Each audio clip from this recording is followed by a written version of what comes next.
Alright. Only a teeny bit late. Not super late. That's good. Am I forgetting anything? I feel like I'm forgetting something. I didn't announce that I was going live. Oh, I'm so smart. I am so smart. So very smart.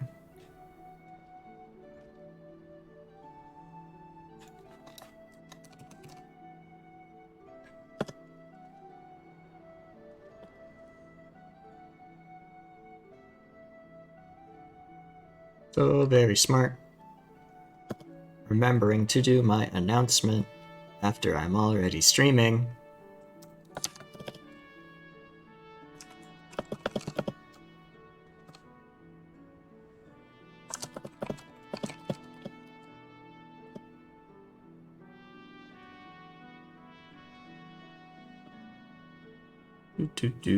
Copy the link. Paste the link. Yup. Publish. Copy. And then I go down the list with the self-promos. Bam.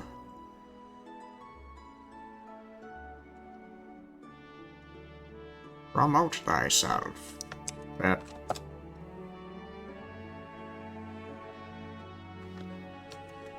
Yep.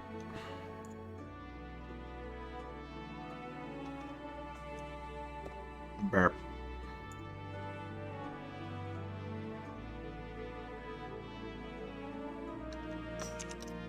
You know, every time I do this, I think, dang, I should really make a bot to do this. And then I never do because I don't think about it unless I'm actually doing it. Ah. Why is my brain like this? Why it be how it do? It is a mystery.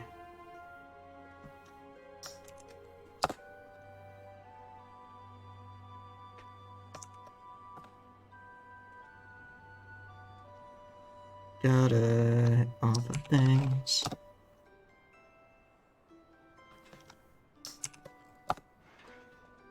Alright. Cool. Cool beans. It works. Nice. So, where are we? Here we are. How we doing, chat?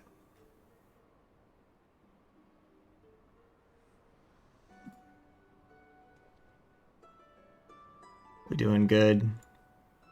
There's nobody here yet. That makes sense. Other people are streaming and I am streaming a bit earlier than I normally do. So, we'll get started. We'll just kind of go. Alright, where did we leave off? Cotton dress shoes. Oh, those are some fancy looking shoes. Arcanist. I remember what I was doing. It's been like 2 weeks, 3 weeks. I was busy, but I'm back. We're gonna go to Vesper Bay, which I can get there from this ferry ticketer. Very convenient. On the boat. Off and away. To Thanalan we go. That's a big old swivel cannon. That's cool. And gets a chaser, right? Because it's up in the front. Chaser cannon.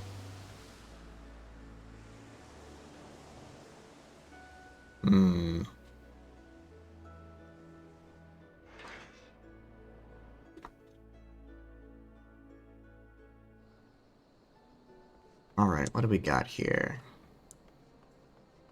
Oh, the quest to unlock Glamour! Yeah, Glamour. And dies. You there, yes, you, the decisively unfashionable. Unfashionable, you're the one wearing these, like, green, blue, red, and yellow... You don't... Gods be good, never in my life have I seen such unapologetic focus on function at extreme cost to form. The mere sight of you makes my eyes bleed. You are not One to talk. As a lover of all things aesthetically pleasing, I cannot in good conscience allow you to continue roaming the realm in that sorry state. I believe your appearance can yet be salvaged through the use of color. I will teach you how to go about dyeing your outfit, but first I must have a drink. The heat has given me a vicious thirst, and I won't be able to talk for any length of time. Be a dear and buy me a bottle of orange juice at that stall by the northern gates, would you? Once I've moistened my throat, we shall see to the business of remedying your appearance. Alright, but you also have... Oh dear, dear, dear, this will never do. My sense of aesthetics simply won't allow it. How can you go out dressed like that? My dear, if only you spare a thought for style and coordination. I hope your garb holds up during a scuffle, because there's little else going for it. That's it, I've made up my mind. From this day forth, I'll take it upon myself to save you from any more fashion disasters. Let me see. So much that needs to be addressed. Where to even begin? Be a dear and get me a drink. I'm feeling rather parched, and this is a matter best discussed over a glass of something cold. Just go to the Pissed Paste and ask Folkland. Folkland? I did pronounce that right. I'll have some blood orange juice, and tell her to make sure there's no pulp in it. Now off you go. Goodness gracious, this lady. Do I have any orange juice? No, so I have to buy some from this guy.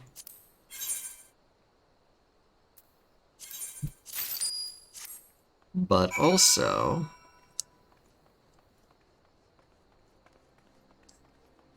we need to go over here. Folkland. Oh, Sweargim sent you, did she? That woman. I've never known anyone so lazy. Would it kill her to come and get it herself? Here you are. You shouldn't let her push you around, you know. Give her an elm and she'll take a malm. Yeah, I definitely get that impression. Hopefully, your knowledge is useful. Dyes and glamour, you know. Useful stuff. Pray tell, have you brought my orange juice? Lest you have forgotten, the merchant who sells it can be found just inside the northern gates. Here you are. Phew, that's a relief. Finally, I can teach you how to bring color into your life. Listen well. There are handy items called colorants, which allow folk to dye their outfits a veritable rainbow of colors. These colorants are so simple to use, adventurers have no excuse to be fashion unconscious. Lest you worry that dyeing will affect your garment's precious properties, you may rest assured it will not. The practicality you adventurers love so much will not suffer for the change in appearance, a change for the better. It should also gladden you to know that garments can be dyed repeatedly, so there's no fear of getting locked into one color. The garish pink that seemed like such a wonderful idea after a dozen glasses of red can be undone. And that's all you need to know about dyeing gear. Now what are you waiting for? Get out there and bring some color into your life. And they give me a selection of dyes. Rose pink, bone white, and ice blue. Interesting, so if I wanted to...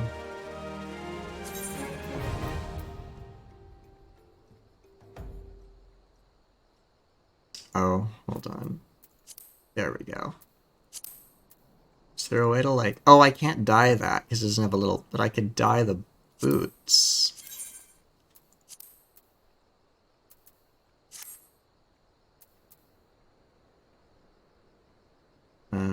Bone white. So that's why, because it's not white white. It's got that sort of yellowy tint to it. Okay. I don't generally bother with dyeing my gear, but it's good to have access to, just in case.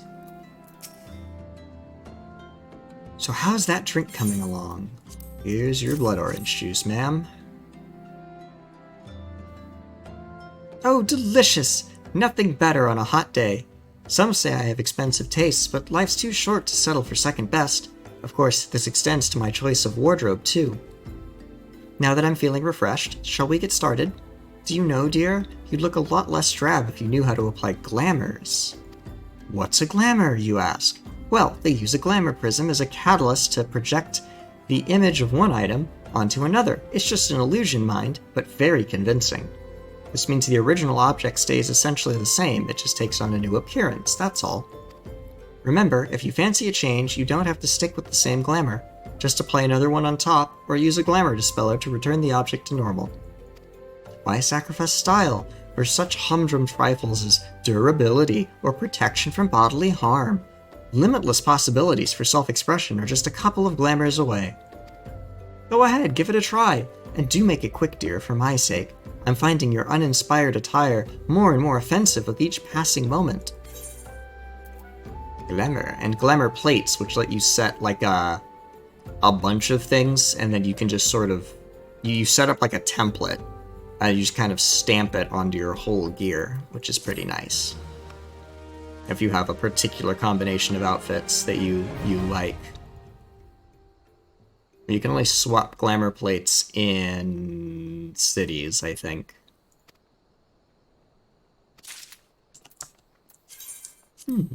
Alright. What's Nedrick got for us? Oh, the Sunken Temple of Karn. Should I bother? You know what?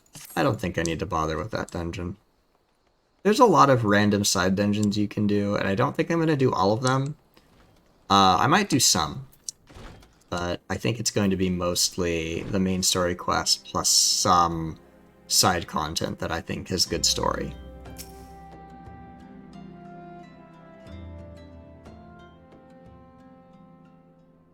Deep in the desert of my heart, a lonely flower blooms. I don't know what the tune is supposed to be here, but yearning for the heavens above to quench my thirst for you. Tra-la-la-la-la-la-la-la-la-la. Ah!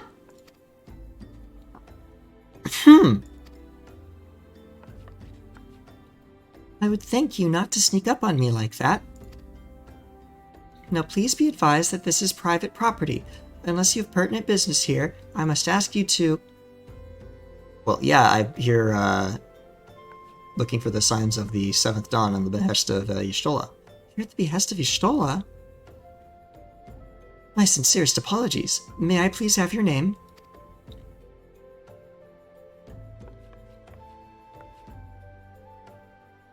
Blippi Benoy, Blippi Benoy. Ah, here you are. Hey, Vesperit, welcome to the stream. You're the first one in here, I think. I bid you welcome to the Waking Sands, headquarters of the Scions of the 7th Dawn. My name is Tataru, and I look forward to assisting you during your time with us. The antecedent is within the Solar. I shall let her know to expect you. Alright then. We've made it to Vesper Bay.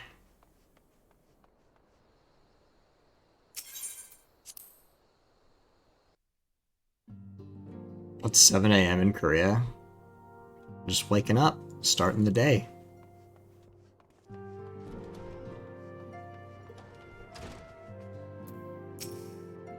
I take it you are Blippi Benoy. Tataru sent word that you had arrived. Lady Minfilia has eagerly awaited your coming. This way, if you please. What do I get? I get gear that's worse than what I have, so I get money. And Vesper Bay Aetheryte tickets! Yay! So there's no Aetheryte in Vesper Bay, but you have to come back here frequently. So now we get these little tickets that can just teleport you back here. But they're limited use. They're designed for the story, essentially. So you're the adventurer of whom I've heard so much. Well met, friend. My name is Minfilia, and I lead the Scions of the 7th Dawn. I have awaited your coming. Oh, I see.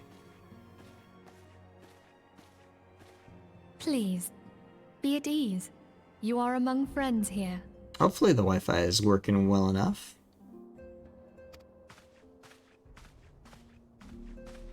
Hey, Stola. No doubt you are ripe to burst with questions. But have patience. All will be revealed in time. First, let me begin by telling you who we are and what we do. We are the Scions of the 7th Dawn, an order that transcends political boundaries. Our single objective is the preservation of the future of Eorzea. That's a noble and lofty goal. Tell me more. Among our gravest concerns are the godlike beings known as the Primals. Their existence is a bane upon Eorzea. Nay, the world at large, and we have striven to find a lasting solution to the threat they pose. Primals, huh? Our order is home to a number of individuals who, like you, possess a rare and special talent. This talent takes various forms, but one holds particular interest for us. Wait, I have superpowers? Tell me, have you ever experienced a sudden, inexplicable loss of consciousness? Only when I stand up too fast. Have you ever had the sensation of being pulled away from reality? Felt as though you were hovering in space, a mind without a body? I don't think I have access to those kind of psychedelics. All these things are the manifestations of your talent. Yours is the power to transcend the boundaries of the soul, a power known as the Echo. Oh, that's cool. The Echo allows you to pass through the walls of a man's soul and hear the resonations of his past. Oh, this is the flashbacks. You will be there in his memories and see things as he saw them. You may even interact with that which you see, though you cannot change the outcome of events. Chugging Carolina Reaper hot sauce lets you transcend the limits of your form. Yeah. Oh boy. You will transcend a lot of things. Most assuredly your mortal coil as well. For another blessing, the Echo will enable you to know a man's mind even if you cannot comprehend his words. Oh, Universal Translator. Love In that. short, the Echo is a truly extraordinary power, and this power is strong within you. It is only a shame that we cannot use it whensoever we choose. Yeah, it's blessed with random flashbacks. Huh. That's right. I too possess the Echo. Oh, neat. Handy. With that established, let us return to the subject of the primals. Yeah, what are primals? So long as they exist, the realm cannot take so much as a single step towards true peace. Measures must be taken. Measures which transcend boundaries, be they of faction, race, language, or creed. And to do so, the Scions require the aid of those with our talent. Make no mistake, the Echo will be instrumental in dealing with the primal threat. Without it, we cannot hope to save the realm. I know not what it is you desire for yourself, nor what it was that first brought you to Eorzea. But I firmly believe that the power we possess was given to us for a purpose. I mean, maybe. Maybe I'm just lucky. Why else would the gods entrust man with a gift so extraordinary, if not to have him use it? I suppose that's true. Power has a purpose. And yours is a noble goal, I think. I mean, you gotta tell me more about what these primals are, though. I implore you, lend us your power. I mean, based on what I remember, you know, these are, Oh, and now it's not voiced. Okay. Naturally, your aid will not go unrewarded. We are fortunate to have a number of influential allies, and at a word from me, they will gladly afford you certain privileges that might otherwise be denied you. The right to employ retainers, for example. Are you familiar with them? They are individuals who may be relied upon to manage your assets and belongings on your behalf. Oh, it's Tataru again. The papers you requested, my lady.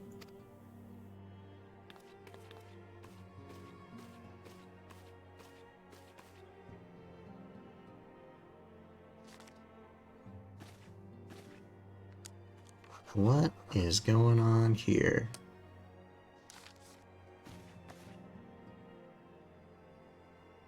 Thank you, Tataru. The pleasure is mine, my lady. By way of a welcoming gift, I've taken the liberty of adding your name to the Retainers Registry. As of now, you are entitled to employ the services of a retainer. You will need to consult a retainer vocate regarding the particulars of this arrangement, but believe me when I say that retainers will prove invaluable to you in your adventuring endeavors. Let this gesture serve as evidence of our commitment to do all in our power to facilitate your personal objectives. In return, we ask that you aid us to the fullest extent of your talents. A mutually beneficial relationship, I'm sure you will agree, and one which serves the greater good besides. Well, that was a veritable lecture, was it not? Forgive me, but it is important that all concerned are aware of what is expected of them.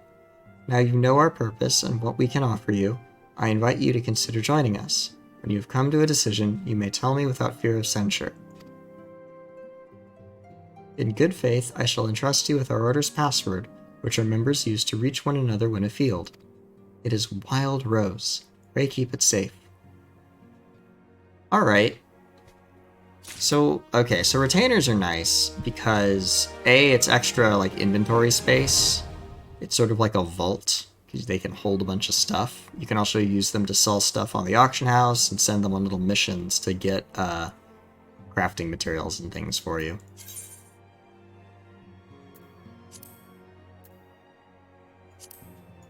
Cool. What do you all have to say? This place is called the Waking Sands, and it's our headquarters. Oops. It used to be somewhere else, you know, but then a bunch of things happened, and we ended up here instead. Well, there are others who possess the Echo. None are near as strong as you with the power, hence our extremely high expectations of you. 7 waning moons see 7 suns rise.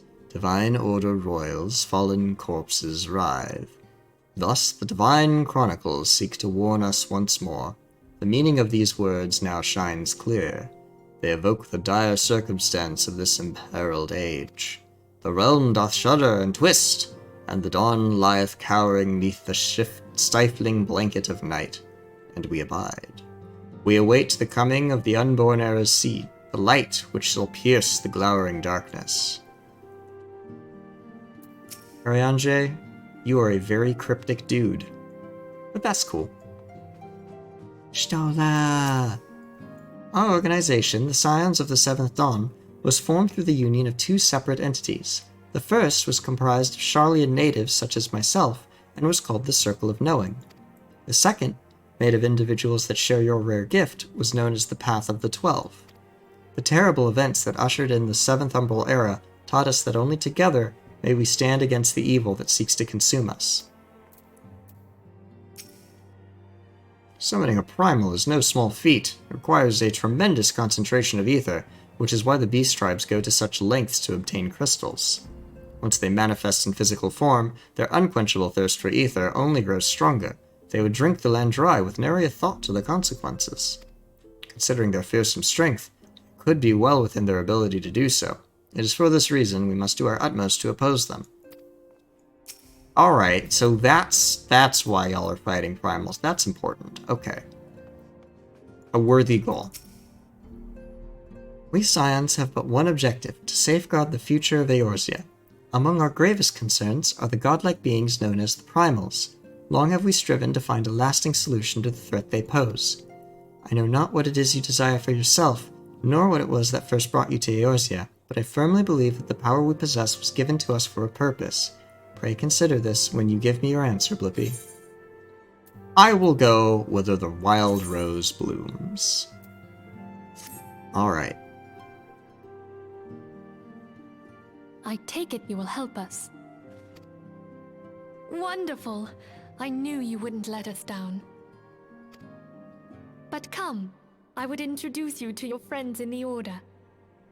Tell me, does the name Sharlayan ring any bells? Yeah, they're island off to the northwest. Bunch of scholars, kind of isolationist. It used to be one of Eorzea's 6 city-states, and was situated in the northwest of Aldenard. The Sharlayans were the keepers of wisdom both old and new. Their mastery over magic and ether was unsurpassed, and even the Garleans knew to fear them. Among their number, there were a noble few who devoted their lives to safeguarding the future of Eorzea. When the realm began its descent into chaos, and their countrymen fled for the motherland, they alone chose to remain here. These noble men and women were called the Archons. Alright. Those same brave souls stand before you now. Oh, okay. So y'all were part of the Sharlayan group. The masked woman is Ida, and beside her is Papa Limo. The two are charged with surveying the Twelveswood. Hello there. Welcome. Okay, my turn to introduce someone. That there is Thancred. That's He Thancred. is our man here in Ulda, Jewel of the Desert. Oh, that joke won't make sense Welcome for to the many, team. many days. If I may, the lovely maiden beside me is named Yastola. Limsa Lominsa has the pleasure of being under her care. Yeah, we've met. She was helping me out. I almost got eaten by a gubu. Greetings. I have been expecting you. Last but not least is Urianger, who presides over all affairs within these halls. Pray seek him out whenever you have questions. Dawn may banish even the darkest night. The words of a dear friend. I'm glad of our meeting. Likewise. It's good to meet you all. At the Battle of Carteneau, our leader was taken from us. But we did not stray from our purpose. We sought out Minfilia and others with her talent, and together established the Scions of the Seventh Dawn. Along with the Archons, those blessed with the Echo play a pivotal role in our endeavor to forge a brighter tomorrow for the realm. Oh, I should also introduce you to Tataru, our clerk. She ensures that everything runs smoothly. Pleased to make your acquaintance. He's In so time, adorable. I hope you will come to think of us as family. Maybe. For now, you are co-workers. But without further ado, I would assign you your first task. Alright. Urianger, have the documents arrived from the students of Baldessian? Aye, my lady. They arrived but recently. Shortest onboarding I've ever been a part of. We have received a request for aid from the Immortal Flames. Thancred, would you do the honors? It would be my pleasure. Some days ago, a crystal caravan registered to Amagina and Sons Mineral Concern was waylaid and divested of its cargo. But there is more. Within a bell of the robbery, several people were reported missing from the shantytown outside the city. Kidnapping and robbery. At a glance, one would assume the involvement of bandits, kidnappers, and coincidence. Such crimes are hardly uncommon, and the Immortal Flames deal with their like almost every day. However, this time we have reason to believe that a primal is involved. Oh. Aye, the evidence left behind implicates the Emolja, who are known worshippers of Ifrit. Ah. If we then consider the objects that were taken, there is no room left for doubt. The crimes were committed in the name of a primal. That you may Okay. better understand the nature of our struggle with the primals, I would have you play the leading role in this investigation. Got me being a private eye, eh? Alright. I can You do it. have my thanks. If there is aught you wish to know, I recommend you speak with Thancred. He is well versed in the affairs of Ulda. Ever at your service, dear fellow. Glad to hear it. Alright. I've got my mission. I'm to investigate these Amalja.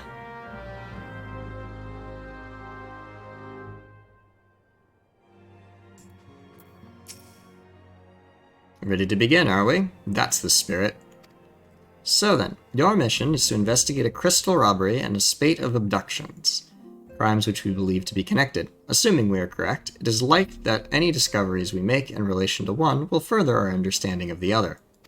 Now, since the attack on their caravan, our friends at Amagina and Sons Mineral Concern have doubled security over all their shipments. In light of this, it is my judgment that the abductions should be our priority. According to our preliminary findings, the majority of the missing were last seen in the vicinity of Camp Drybone, so that would seem a fine place to begin. A fellow by the name of Isambard serves as the camp's de facto leader. Pay him a visit and see that he gives us his full cooperation. Alright. Will do. Oh, I haven't been there yet. So, looks like hop to Horizon and then run through Thanalan to get to Camp Drybone. Or maybe Ul'dah? Cheaper to I think it's faster to go this way. Oh. Sure. I like free teleports. Save me some money in the early game.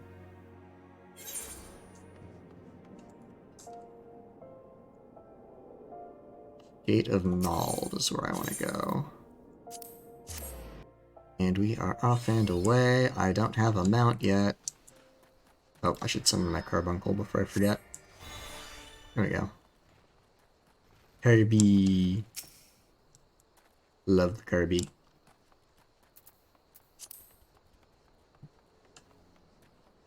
Wait, why is my sprint not... Uh-oh, did I do a stupid thing with my HUD? I did. Why are these turned off?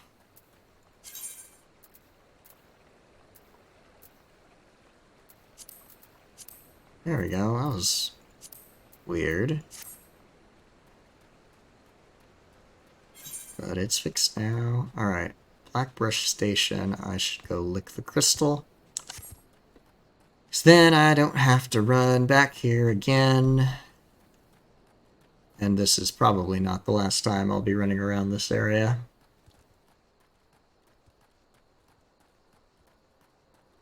Oh yeah, I'm level 34. Once I get to farther along the main story quest, I'll be able to change my job to the advanced job. I think I'm gonna go Scholar rather than Summoner. Play a healer.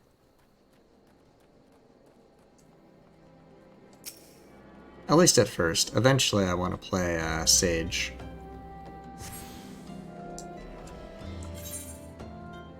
What's that? Forging the Spirit. Is that materia?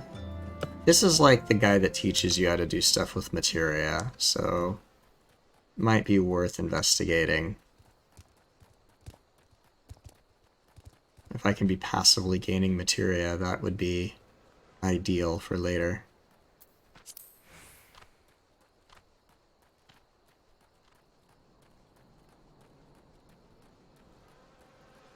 Where is this? Like a goblin camp. There's Mutamix Bubbly Pots. Materia Master. Swinbros, huh? Oh yeah, this is materia extraction. What would you say if I told you that inanimate objects can possess a soul? They can, believe it or not, although the soul in question is not their own, but that of their owner. Through faithful service, the arms and armor that we use come to hold our spiritual energy. Thus do we form a spirit bond with them. This spiritual energy can be drawn out and converted into materia, a special kind of crystal that can be attached to gear to enhance its properties. I am well versed in the ways of materia extraction. If you wish to learn more about the process, it would be my pleasure to teach you. Well, sure. Are you ready to commence your learning? Good. As you will have gathered by now, materia is the crystallized form of one's spiritual energy. As this energy is derived from an individual's psyche, a volatile beast at the best of times, a degree of variance is to be expected in its production. In practice, this means you won't know the exact properties of a stone until you cradle it in your hand. Now, materia won't grant you much of anything on its own. Its power must be tapped, see? And this is achieved by melding it to gear. Know, though, that it takes the deft hands of a craftsman to meld materia. You can always seek others to attach materia on your behalf, but if you would sooner do it yourself, I recommend you speak with Phobos. Melding is her field of expertise. And if I want to remove it, I can retrieve materia. Okay. You can unsocket materia, but there's a failure chance. Lobos, you're the one I need to talk to, but I can't do it because I'm not a crafter. Ah. So I won't be able to meld my own gear unless I do crafting, which probably not going to do on this character.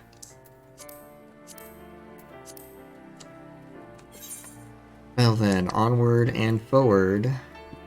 Amalja is level 6. He won't bug us.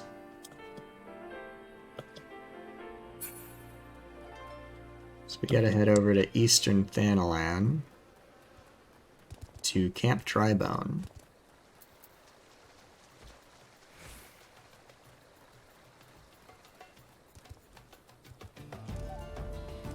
A lot of running, but at least I only have to make the run once. I get to go through Frog Town. It's not really a town, but there's all these frogs over here. When you run through this on level, they like to lick you and drag you into their, they pull you in and then they do a big slam. But I am such high level relative to them that they won't attack me.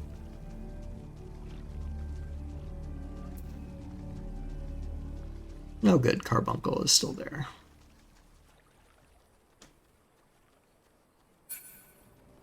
On the road. I wonder what these kind of, like, is this like, it almost looks like coral, but it's like weird bush. Huh. Oh. Exploring the space and leveling up. Nice. Ooh, better gear.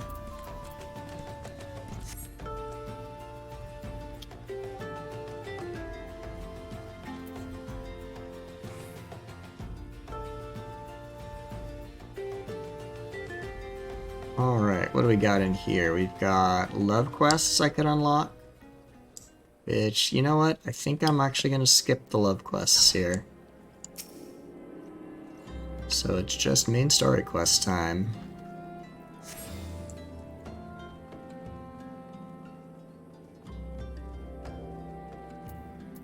I should get the Chocobo Keep too while I'm thinking about it. I'll talk to him in a sec. Hey, it's John! Hey, John. John Madden. Football. Here's the Chocobo Keep. Nice. Travel unlocked. It's going good, just playing through some story. I think I'm a bit ahead of you. This is after you... Actually, I am right after where you ended recently, so... We're investigating the kidnappings. Hi, I'm Isambard, here to search for the missing folk, I take it. Minfilia sent word that an adventurer fitting your description would be along. She also warned us to be wary of the Amalja. It seems we know who the culprits are, at the very least. Now, I bear no official title at this camp, but the people here have come to look to me for leadership. You have my word that I'll do all I can to help see the victims safely returned. Alright then. Let us get right to it then. Minfilia names the Amalja culprits in all these. You would do well to investigate them first. Much harm has been levied on these lands by Amalja hands. The flames burn where they might, but their light cannot stay the darkness in all places at all times. There have been brutal murders of callers at the Church of Saint Adama Landma, innocents wishing no more than to pay their respects to the dead. These poor souls deserve a proper burial. I would see to the deed before mongrels catch their scent, but I know not if the Amalja still linger. Would you secure their remains for me, friend? You will find them on the eastern road. Well, if willing, you may even come to learn something of what the Amalja seek in this area. Yikes. People getting murdered. I mean, if people go missing and they turn up dead, that's... Well, it's that's not great. But we're here to put a stop to it.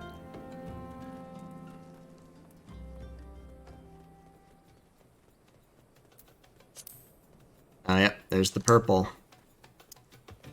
There's the corpses. Yeesh. This is a hell of a scene. Do I have my carbuncle? Alright. Uh-oh. Get him! Ah, melt. Well, let's gather the corpses up.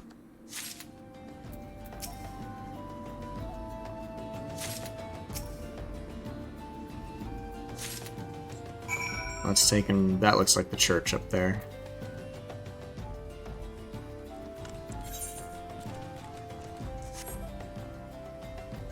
Yeah, okay.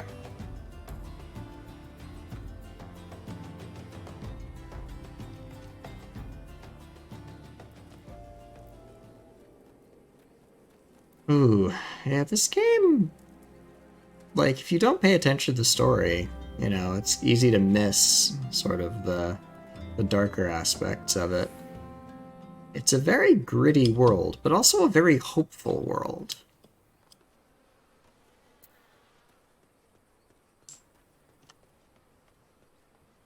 Wait.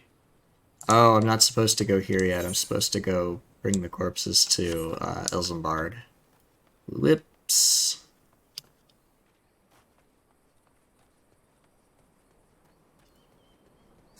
Right? I mean, I think at its core, Final Fantasy XIV is a game about hope.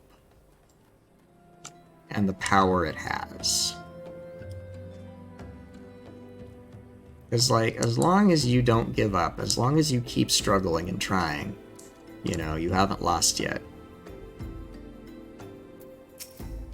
Exactly, John. Ah.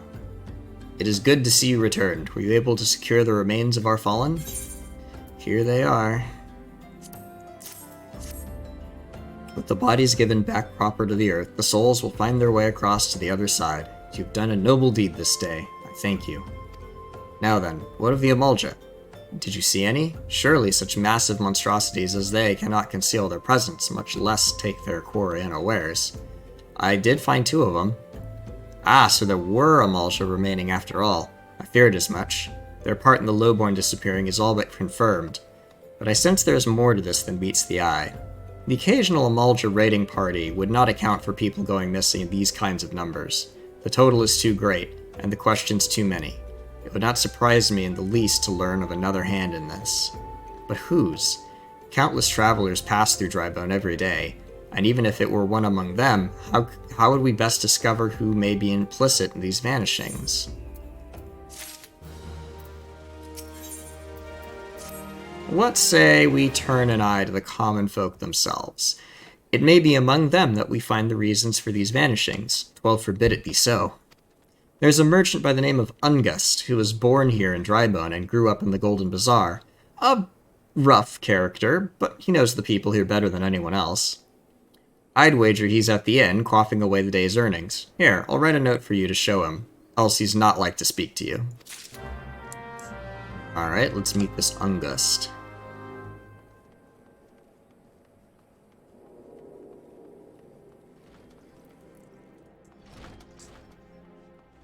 You bastard! Well, gods be damned, you're that bloody adventurer who threatened me back in Ul'dah. The 7 hells do you want with me now? I threatened you? Excuse me? Excuse me? That's not how that happened. You were accosting some poor woman, and I defended her from you. And your thugs. Dear friend. Missing people, please help. Yours, Isambard. Folk around here as wary as they come. They'll turn tail and run if you so much as pass wind nearby. Played them all for fools and coaxed some hard labor out of them, I did. If anything, they're even more timid than before, what with all the disappearances. You can go talk to them yourself if you don't believe me. I want to punch you in the nose, but I cannot, for that would mean I would be in violation of the laws of this land. You live another day, Ungust.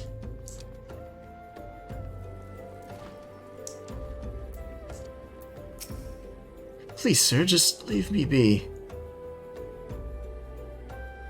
Oog.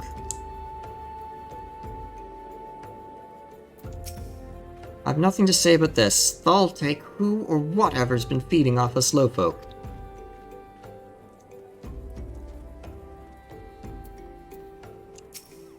What do you want from me? I don't know anything, I swear. Please, please don't kill me.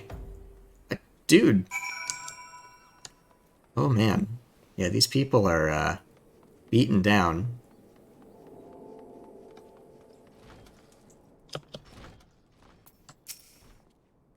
Just as I told you, wasn't it? A whole lot of them are terrified. There's been talk of folk getting abducted, but if you ask me, they simply up and moved on to a better place. This place isn't exactly coastal Seoul, if you know what I'm saying. I do not like this man. Oh boy.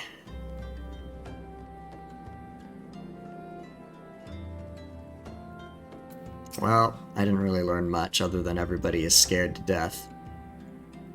Welcome back, Blippi. Have you learned aught of import? I see. I suppose I should have expected as much from Ungust. Well, another thought occurred to me in your absence. The common folk are nothing if not fervent in their religious beliefs. Perhaps if they speak freely to their gods, then the clergy may know something of use. Yeah, not unreasonable. If we would know what the common folk speak of to their gods, we've no better place to ask than at the Church of St. Adama Landama. It is a small and humble church, found to the northwest of here.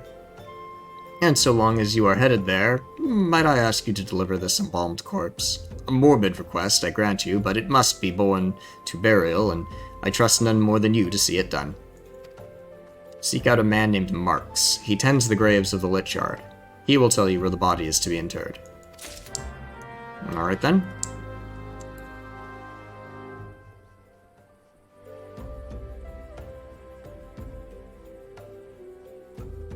So now we head up to the church. Yeah, I went there. I knew we had to go to the church eventually. I just was a little ahead of myself. So where is this Marks? Aha.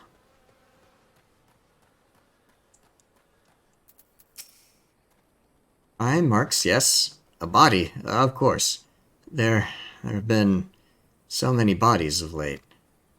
I apologize, sir. If you seek a place of burial, then there's an empty grave atop the ridge. Take the path and lay him to rest there.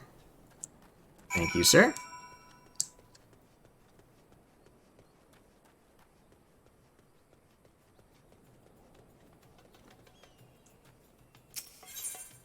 Alright, here's our corpse.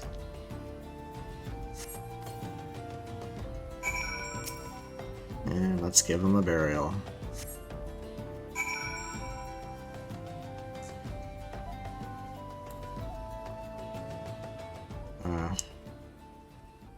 Alright, Marks. It is done. They all walk in Thal's realm. What? Missing people? I'm afraid I cannot help you. But maybe Sister Orson can. She has been kind to me. Everyone has been so kind. I don't know why, though. Pardon me. You will find Sister Orson within the church walls. Well, alright then. Ah. Hello. I hear you've done us the service of burying a fallen soul.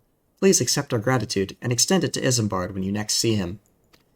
Do you seek knowledge of missing Drybone inhabitants? It is true I am closer to the people than any other of the Order. I confide in them, and they in me. When they wish to speak to their keeper Thal, I am the medium through which they do. Should I learn anything pertinent, I will be sure to share the information with you. I only wish Marks would be more helpful in the matter. I pray he did nothing to offend. He saw terrible things during the calamity. His scars run deep. Indeed, he seems to now prefer the company of the dead over the living. While tragic, I fear such behavior ill befits the church. I received word not long ago that one of our recent visitors, a man called Thancred, I believe, took offense at his conduct. I must have words with Marks, and soon. Well, I don't know. Hopefully everything shakes out. Marks seems a little odd, but, you know, he works in a graveyard. You usually find people who are a little odd. Nothing wrong with that.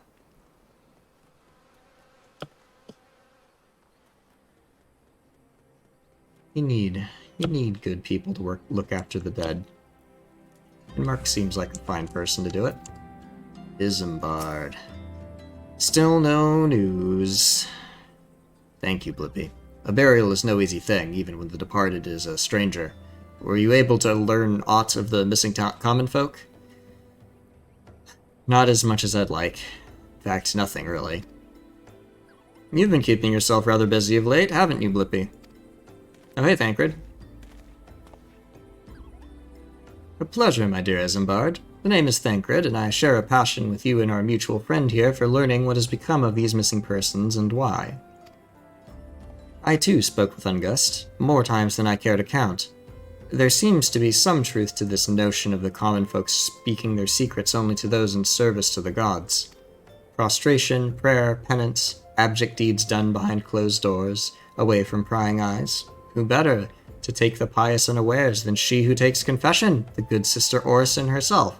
Oh, you can't mean she's the one taking them, can you? Like, she's responsible for the kidnappings? Orison? She wouldn't. She couldn't. Even the most beautiful roses have thorns, my friend, and you would be wise to keep an eye to this rose. Still, the Lich Keeper Marks. I swear to the 12 I've seen that face elsewhere before. Who could it be?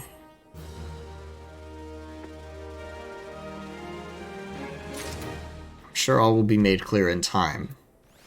But for now, we stay suspicious. Sister Orison, it cannot be. Though she is wont to travel to the Golden Bazaar on her own, and it is not uncommon to see her speaking to the children, but no, it could not be she. Could it? I'd grow weary of these suspicions. I know there is one child in particular that she is fond of. Pray seek out the boy, Blippi, and see if you cannot glean something from him about Orison's activities. Okay. So there's the Golden Bazaar up there. So away we go.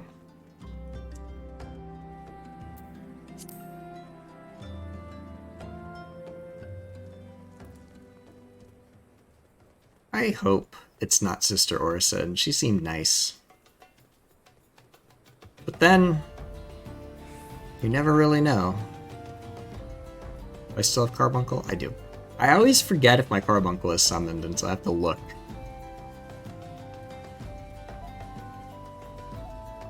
Because it could get unsummoned. Like, I think if you die and you respawn, it unsummons. If you switch classes, it unsummons. So, I just don't want to forget.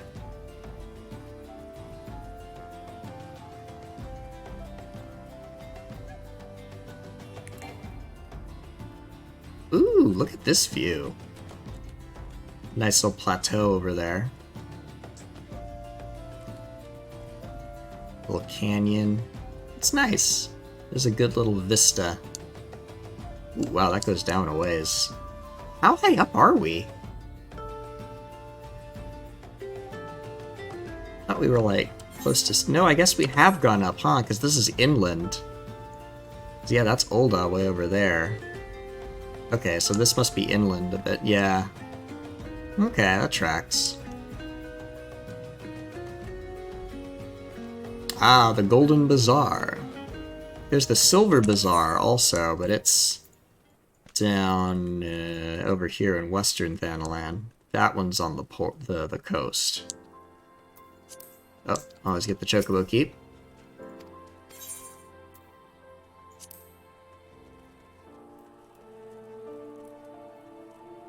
And uncombed urchin.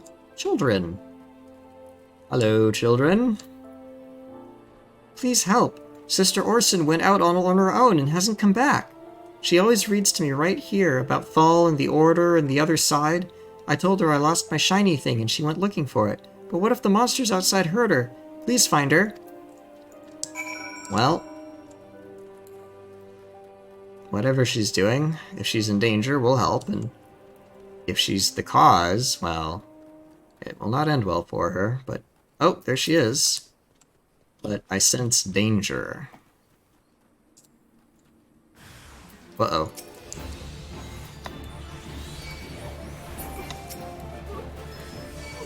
Got him. What were these, zombies? Ooh, those were zombies.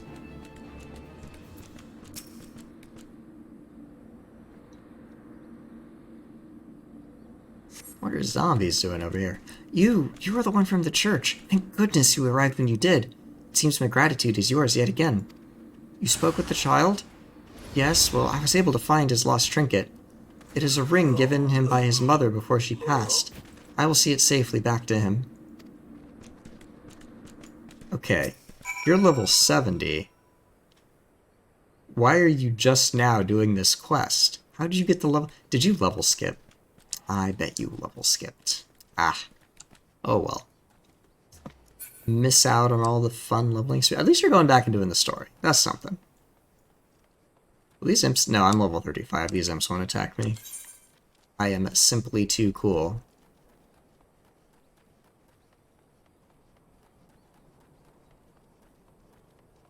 Back to dry bone. Except I could just teleport. Why am I running?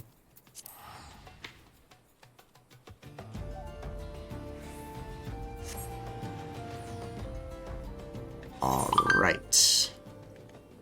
Isambard. What do you got for us now, sir?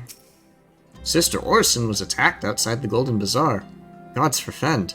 I will secure a room at the inn for her should she require any rest. Searching for the mementos of orphans, and risking her own well-being in the doing, no less? Certainly not the dastardly deeds Thancred would have us believe. It's true. It does not really seem like kidnapper behavior. I am well glad I reserved that inn room for Sister Orson. It seems she received greater injuries from her attackers than she initially let on. Thankfully, she is expected to make a full recovery. But now, on to the matter at hand. Thancred came looking for you once more. He left word that he will be waiting at the Amalja encampment to the southeast. I pray the two of you are able to uncover some evidence regarding these disappearances. Yeah, that's true. I mean, didn't Minfilia say, like, hey, go check out the Amalja first, and then we, like, didn't do that? We should have just gone there first, but oh well. We're going there now. So the Amalja camp is off of that away in the little, like, canyon there. Or, wait. No, it's this canyon over here, not to the right. Well, we'll find him.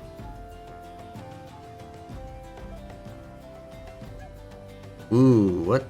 That's a really funky looking formation.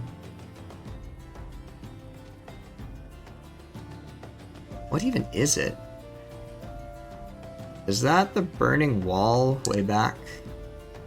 I think it's crystal too. It doesn't look quite like normal stone.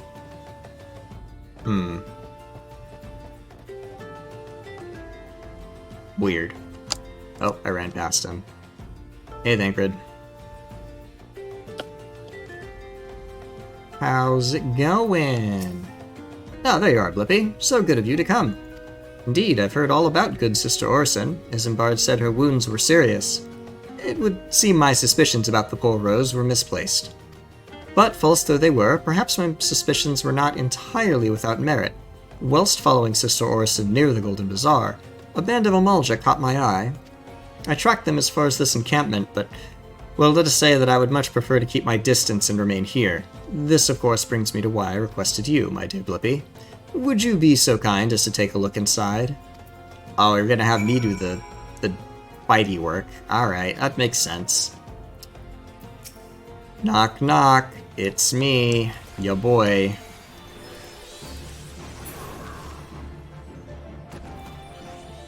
What's up, nerds?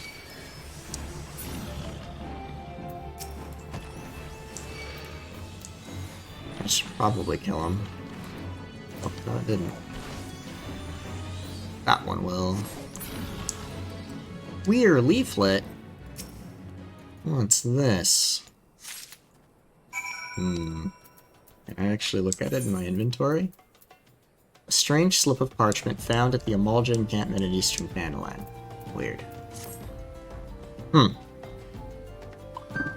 I didn't mute my phone. There we go. Normally I remember. That's what I forgot to do. I knew I forgot to do something before stream, and it was mute my phone.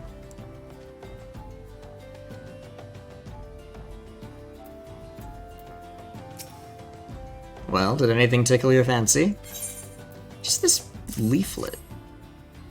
This leaflet. See the wealth of knowledge to the hands of your children. It looks to be some sort of assembly to provide the poor with work. The lettering, though, atrocious, is it not? And these bits about Naldfall seem somewhat less than studied. I find it hard to believe one among the Order penned this. Pray take this to the inn at Camp Drybone. Let us see what Sister Orson makes of it. Somebody is impersonating the church. Huh.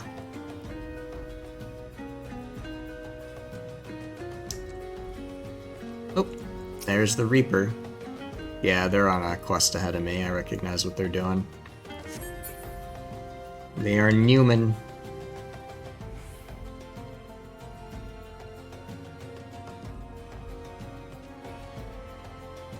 So, I'm glad that we've decided we can trust Sister Orson because she put her life on the line for that orphan boy.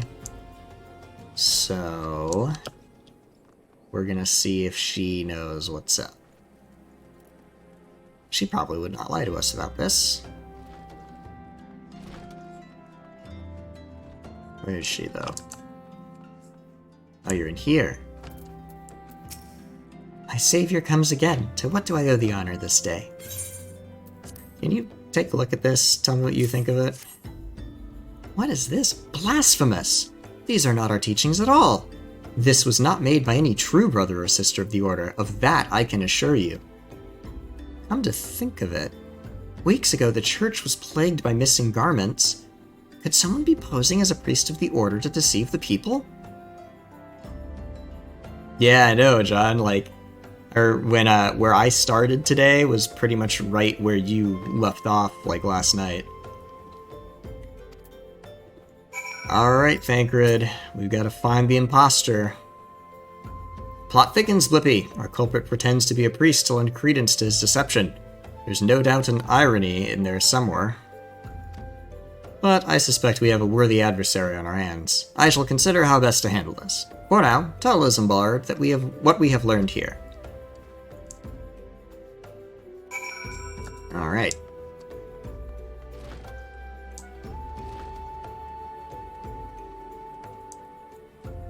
Oh, you know what, John?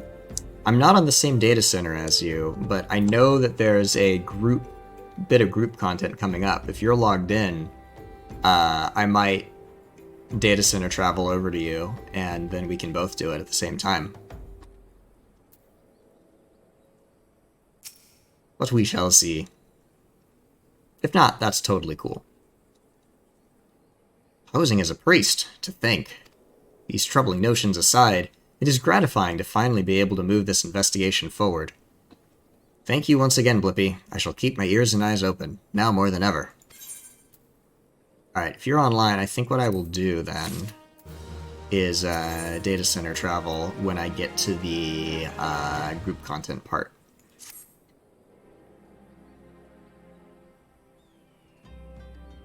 I'm afraid I have not seen any unusual activity, nor have any at this camp given me cause to doubt them.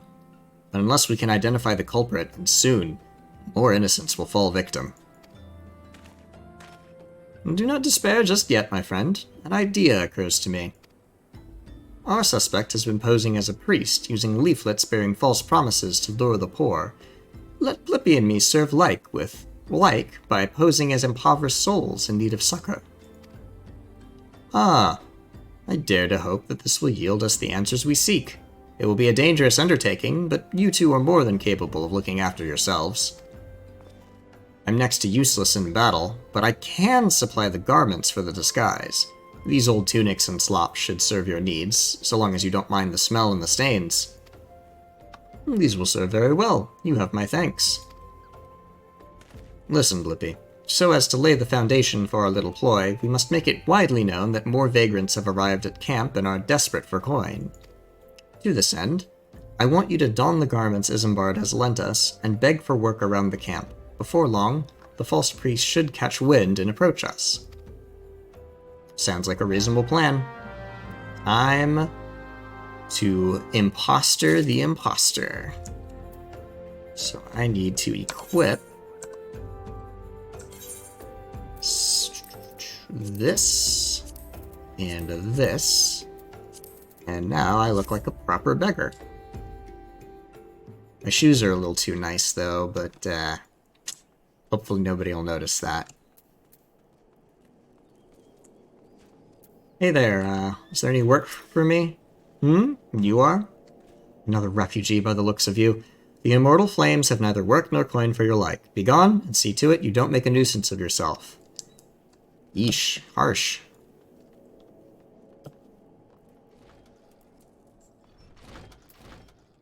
Hey, got any work? Oh, I was about to get to the good part. Looking for work, you say? Sorry, but we don't have any openings. Now get out of here so I can finish my story. Alright, thank you, sir.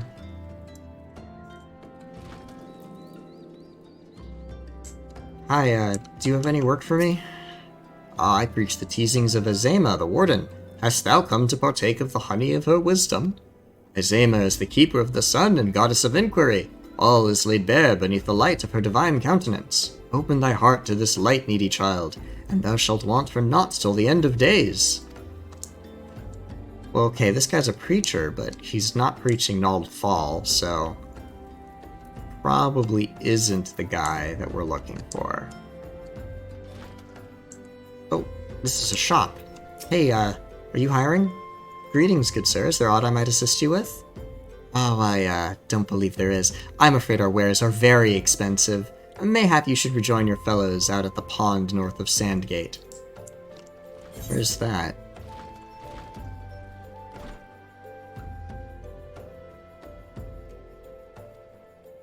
Oh, over here. Huh. What's going on over there, I wonder? Wait, is that... Oh, that's up.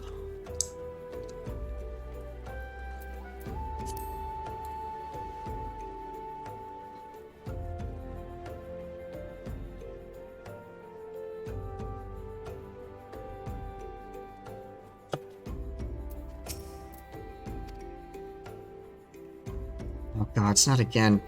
Oh, I'm just looking for work, lady. Look, being poor doesn't give you the right to pester whomsoever you like. Why don't you keep with your own kind out by that muddy pond of yours at Drybone? Okay, that's twice we've been directed out to that pond, so that's probably where we should go investigate next. Quite a knack for being a nuisance, Flippy. The camp is abuzz with talk of newly arrived vagrants. And though we were unable to attract our wayward transgressor, we were able to learn that the poor have a commune by the pond north of Sandgate to the east of here. The eyes of the authorities do not reach that place, rather ideal for spiriting away hapless souls. Let us go there and wait for the kindly priest to come and offer us aid and comfort. Needless to say, you'll need to remain in disguise. Makes sense to me. Alright, so that pond is out that way. Ooh, it's like foggy. Spooky. Fog is... I like watching fog. I like how eerie it makes everything. But I don't like driving in it.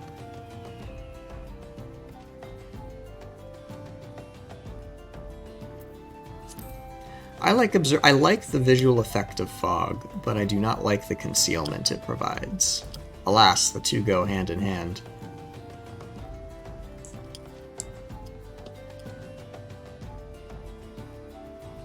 Ah, you're in disguise as well, Thancred. Fine evening for catching false priests, wouldn't you say?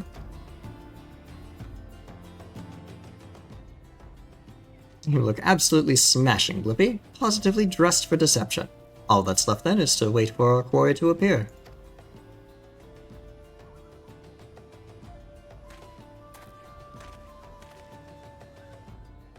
Oh, you poor unfortunate souls, this is no way for men to live. No way at all. Who are you? What do you want?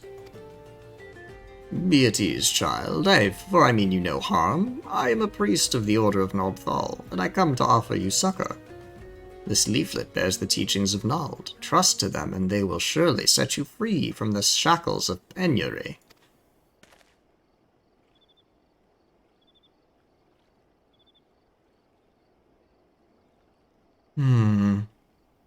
A tempting offer, but I'm afraid I must decline. On account of that atrocious performance, you would have made a god's awful mummer, Ungust. But what? How did you know? You bastards tricked me. But please don't hurt me. I was only doing it to protect my people. Is that so? Do continue. Very well. I'm a man of the Golden Bazaar, raised there, if not born. Some moons ago, the Amalja raids began. They would appear sudden as a sandstorm and plunder and pillage at will. Our defenders couldn't stand against them, few as they were. Everyone lived in fear. I wanted to save my people, but being a merchant was all I knew, and so I did the only thing a merchant could. I approached the Amalja in hopes of brokering a deal. In return for sparing the Golden Bazaar, they made demands. Outrageous ones. Demands of what kind, pray tell? First of all, they wanted the schedule for crystal shipments from the Nanawa mines. For this, I bribed one of the workers to leak me the information. Next, they wanted me to bring them people. So I posed as a priest to lure in the vulnerable and give them over to the Amalja. I didn't have a choice. Protecting one's home is a noble thing, but at the cost of innocence. You could have sought the aid of the immortal flames, yet you did not. I suspect you are not telling me the full story. What made you sell out your own people? Speak. Oh, good. What did you say?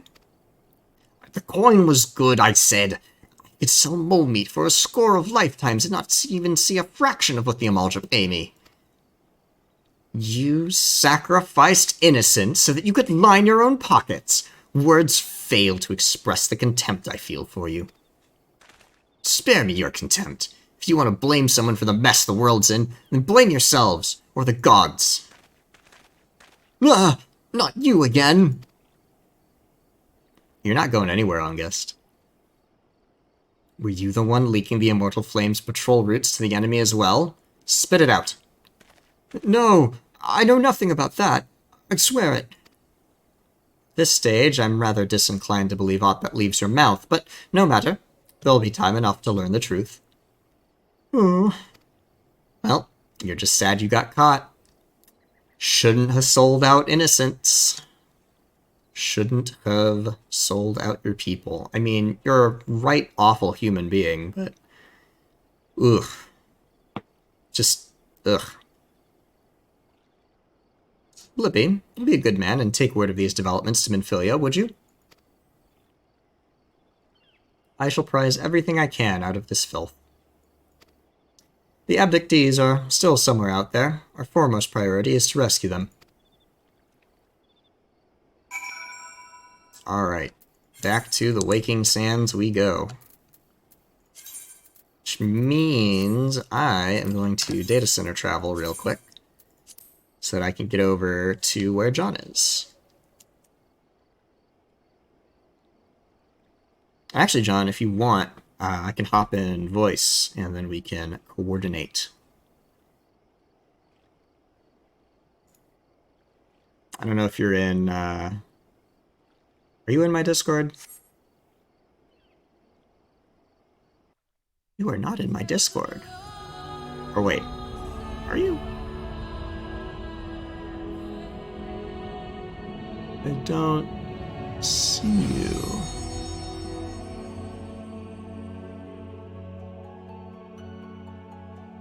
Oh, there you are.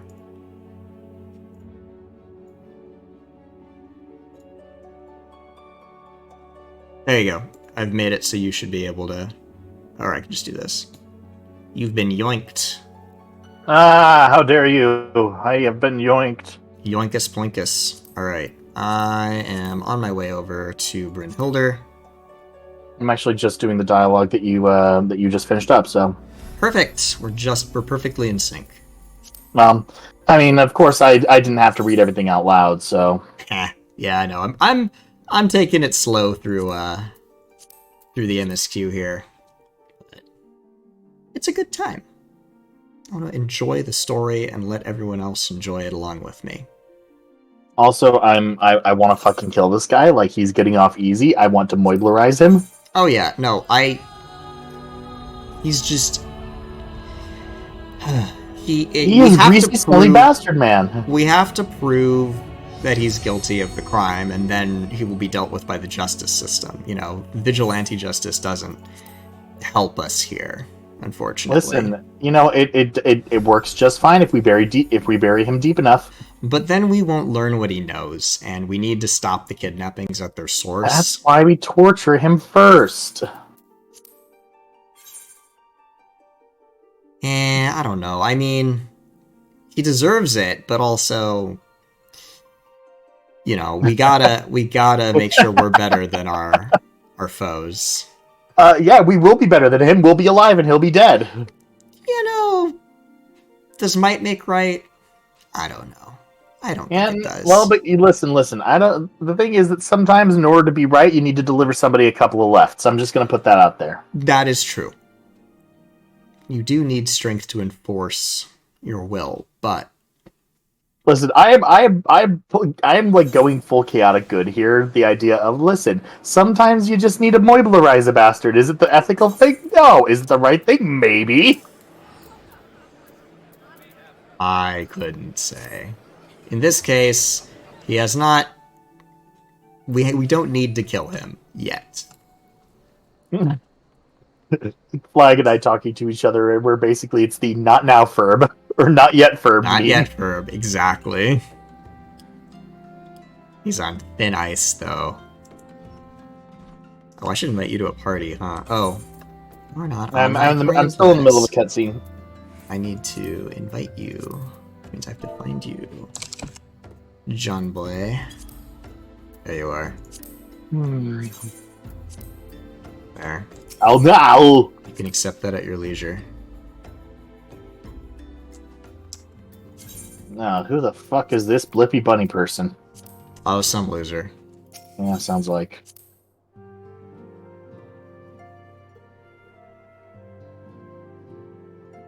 And we're back at the Waking Sands. Yeah, let me just teleport that way. Welcome back, Blippy. I'm pleased that you and Thancred have been getting along. I see. Yeah, getting along. Yeah, no, well enough. He's... Nah, I actually kind of like Thancred. He's slick. He's a charming rogue. But he's, you know, he came up with the disguise plan, so... Now, it seems like he definitely seems like he's done this kind of thing before. Yeah. There's our report. It's the Amalja. That we're working with this guy Ungust. He's a slime ball, but we have him in custody.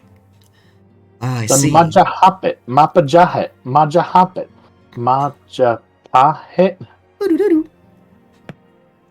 We've done well to uncover the truth. Thanks for the report. As Thancred said, we must ascertain where the abducted were taken, and none but the Amalja know the answer. Suffice it to say, they will not willingly part with this information. I fear blood will be spilled before all is said and done. Ooh, well, if fighting is sure to result in victory, then you must fight. Sun Tzu said that. Yep. Though we seek a peaceful solution to the primal problem, we must needs be ready to fight for our cause. That you might take to the field suitably prepared, I would have you meet with a goblin acquaintance of mine. His name is Mutamix Bubblypots, and he's a scholar of no small repute. That's a fucking name, and I love it. Oh yeah, goblin names are excellent. Mutamix is renowned for having introduced a revolutionary method of enhancing equipment to Eorzea. The knowledge of this method was once a closely guarded secret, but thanks to Mutamix and his students, it has now been disseminated to the great benefit of all the realm. It would serve you well to acquire an understanding of the process. For this purpose, I shall lend you a blade. Take it to Mutamix and bid him use it to demonstrate his craft to you. Mutamix is ever to be found at his camp in central Thanalan, a place known as the Bonfire. Look for a pillar of smoke, and the way will become clear. Alrighty. Then I'm going to yeet over to Blackbrush Station.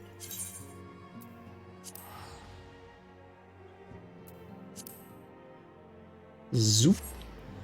I actually just got to the Waking Sands, so... I could chill and wait for you here. I think you have the Aetheryte here already, so... Alright. Maybe. We shall see. What did you start as? You started in Limsa? You might. You might have run through here on your way to, the Camp Drybone. So if you grabbed it then, you should be good. Well, I should invite you to a party, huh? Wow. There we go. I have a new letter. Oh, but I can't collect my mail when I'm not on my home world. Ah. Oh well. That's fine. Okay, give me a second. Oh wait, I know what that letter is. I bet that's the space whale. Yep, I got Blackbrush Station. It is not the space whale. Oh, I know what it is. It's gold chocobo feathers. Hello! Oh, we're actually getting some decent rain today. Alright. Off and away to Mutamix. Isn't that a decongestant? It sounds... What is it? It sounds like a decongestant. Hold on. Mucinex or something? Yeah. I'm on Brynhilder for now. I'm not normally on Brynhilder, but I'm playing with my buddy John, and John's over on Brynhilder, so... Yes, I'm staying with the Valkyries. Yeah, I think we're getting close to a bit of group content, so I figured best to have a tank on hand so I don't have to sit in queue for 10 million years. Oh, I see how it is. You're just using me for my body. I am absolutely using you for your body. Not only that. Break yourself upon my body. Alright. Who's Uplander come to tent ring of Mutamix bubbly pots? Well, I am Blippi Benoit. I'm here on behalf of Minfilia, and she wanted you to show me how to mess with materia. Fighty Tool drinks an airy self. When full of airy self, Fighty Tool changes to Stony Shine, name of materia. If materia join with other Fighty Tool... I love the fact that all of his assistants are all speaking like the same dialect that he does. It's great. Then Big Eyes! Fighty Tool gains power of airy self. Mutamix is reckoning that Uplander is friend of Minfilia. That I am. I've been sent here from the Waking Sands. Yes, time flaps reach ears of Mutamix with fastness. Minfilia wants Uplander to see power of materia. Uplander brings Fighty Tool to Mutamix, yes? Yep, that's the stagger. Sure, if you want to come say hey. The more the merrier.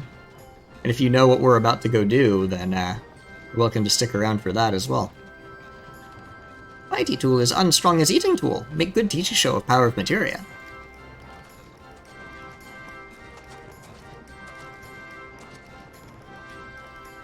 The Materia Master. Now, Eyes of Uplander point at Fighty Tool, yes? Materia join with Fighty Tool.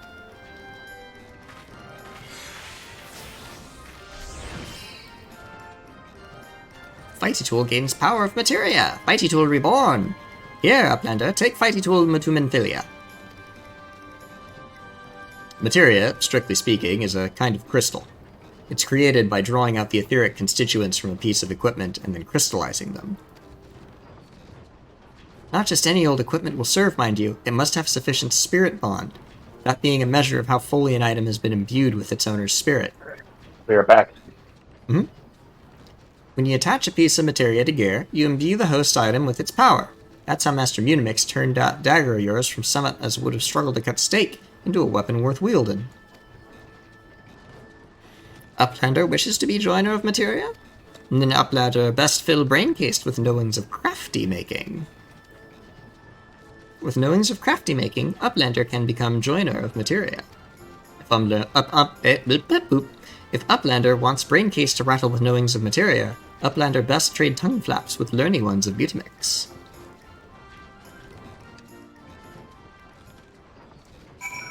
Well, I cannot craft, but at least I know how materia work now.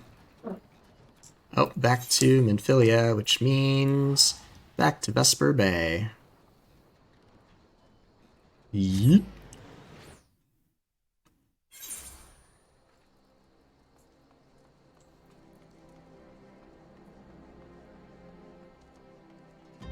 Alrighty. So, the dagger is materia enhanced. So all these little like green slots on my items are where I can put materia. Do I have any materia? I don't have any materia yet. But when I get them, I can meld them. At this level, I don't worry too much about them, but they are a fair amount of stat bonuses. But since you switch gears so frequently at this level, I usually don't bother, since it's not guaranteed to be able to remove materia from an item. And I'd rather not waste them.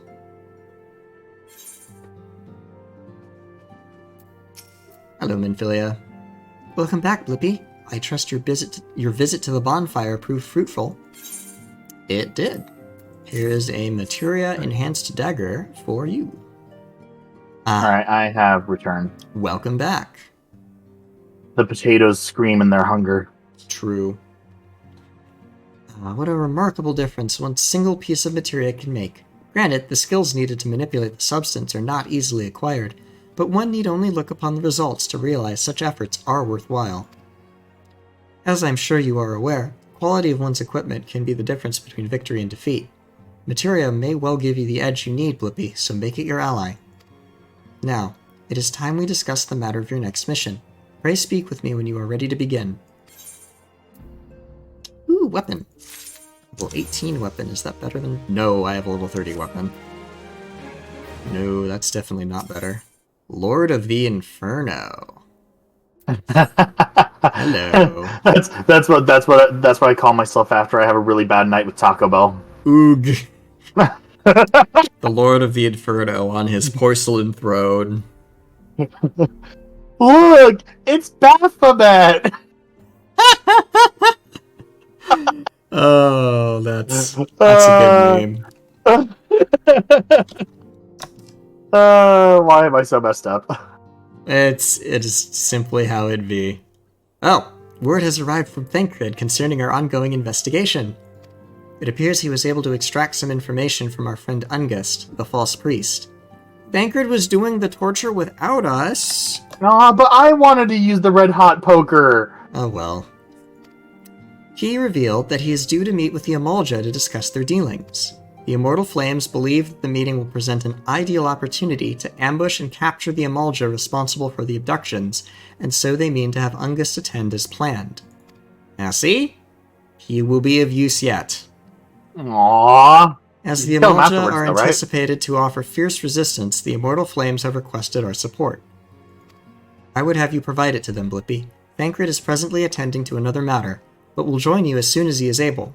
Until such time as he does, he will be the Scion's sole representative on the ground. Before he left, he bade me to tell you to save some for him.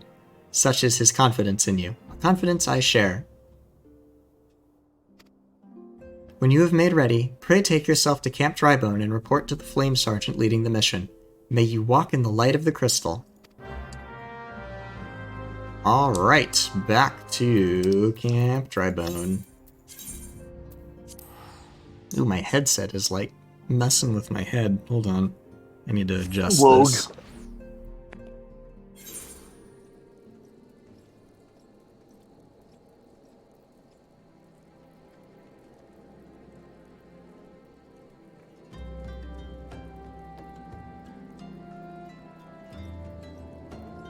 There we go. It was being pinchy for some reason. Alright.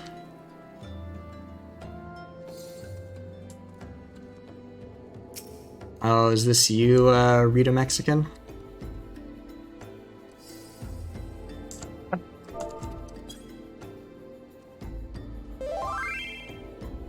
Aha! Hello! Ooh, nice Hello. weapon.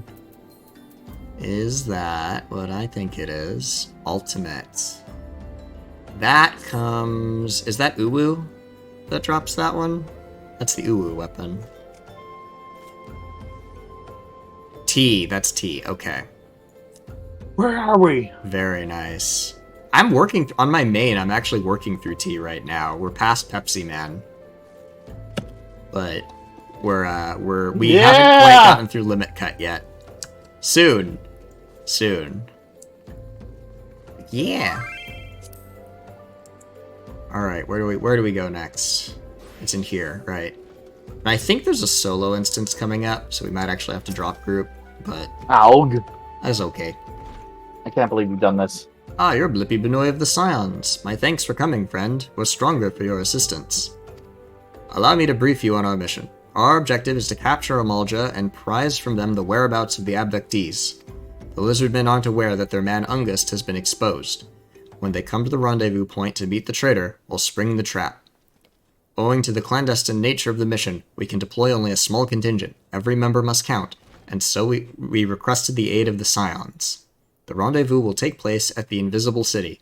Please make your way there and lie in wait. We stand to learn much and more of the Amalja plot if the mission succeeds, Blippy. Let's make sure it does. Alrighty. Is good. I'm still wearing the stupid clothes. There we go. I just realized I was still in disguise. At least I hadn't had to do any combat yet. Okay, so what's that glowing shit? What glowing shit? The stuff at the, up near the top of the ridge. The glowing shit. Oh, that's a corrupted crystal formation. Can I eat it? I think technically no. Oh. Also, it would not be good for you if you did. Listen, I can eat anything. Some things only once. I suppose that's fair, although you'd be hard-pressed to break off, a chunk that you could consume. Oh wait, it's not that way, it's this way. Grind it up with a mortar and pestle, then snort it like a powder. That is a method of delivery. It would probably kill you, but But I go out seeing stars. Maybe. Yep. Solo instance. Alright. Gonna lurk among the zombies. Oh. Disband. Onward.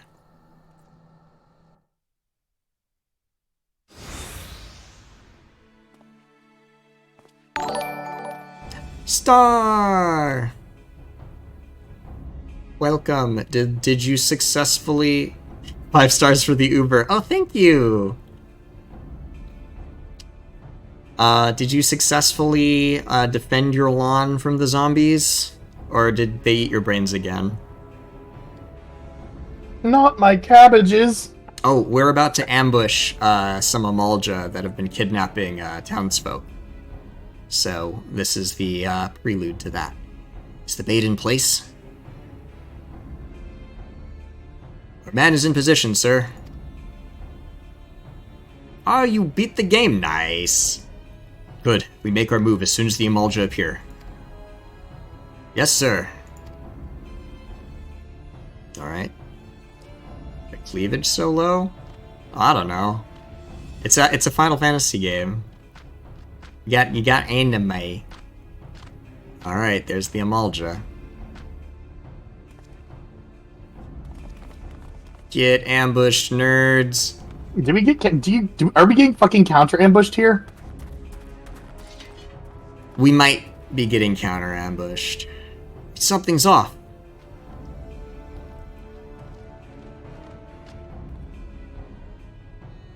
Hey, ambushed or ambushed. Yeah. My blurbo? My blurbo is not on screen. When you see the Benui. Oh, there I am on the left. There's me. Traitorous flame soldier. He had a man on the inside. You bastard. We do not... Okay. I don't like this man. I'm afraid your little ambush ends here. I eluded the immortal flame's clutches for moons before finally being caught. Do you not wonder how I managed it? It was almost as if someone was feeding him information from the inside. Oh. Your every movement was known to me ahead of time. Now, as much as I'd love to chat a while, I have appointments to keep. They're all yours. Well, that sucks. Time to fight.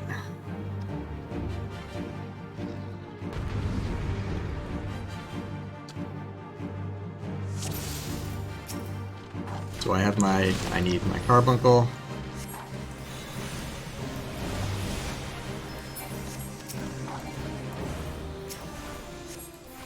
I'm just gonna take them out one at a time, because I don't think I have any AoE. How many summons do I got? Oh, I got all my summons, though. That's good.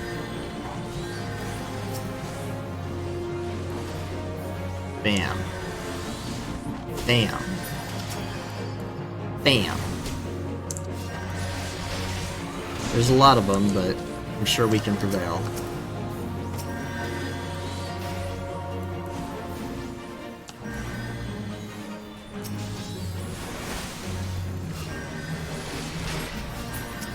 Ha!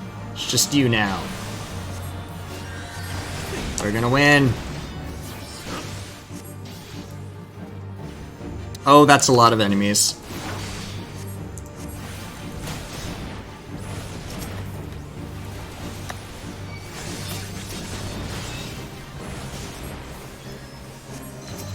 Oh, but they go down pretty quickly. And there's more! They don't stop coming, and they don't stop coming.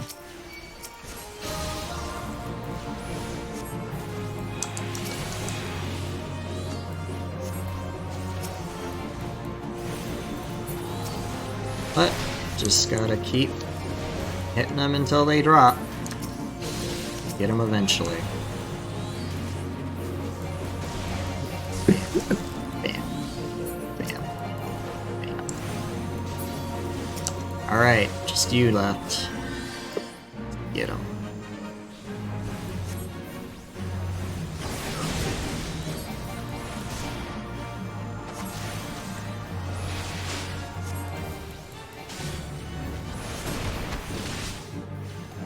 Come on. But, oh, cutscene? Did we win? Oh, more dudes.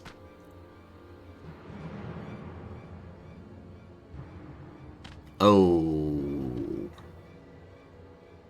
That's not good. Put up your weapon, or your comrade's a dead man.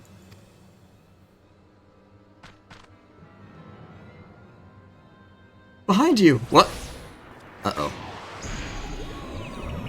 Oh, it's sleepy time.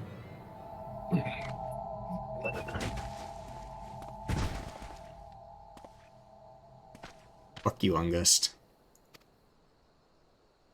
So we're gonna kill him, right? I mean, at this point, yeah, almost certainly. Fuck yes.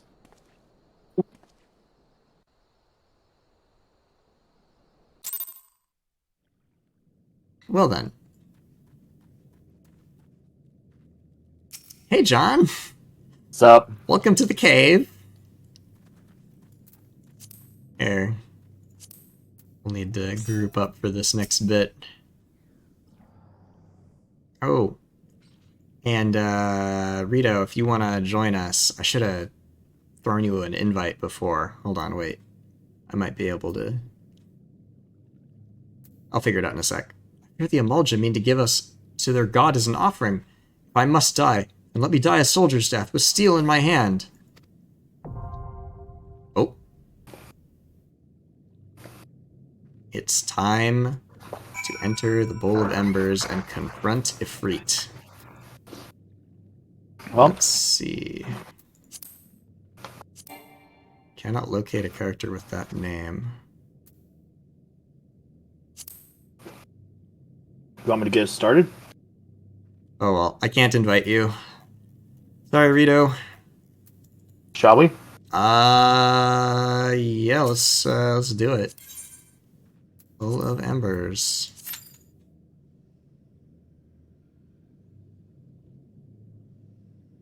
Alright. Oh, it's dark in here.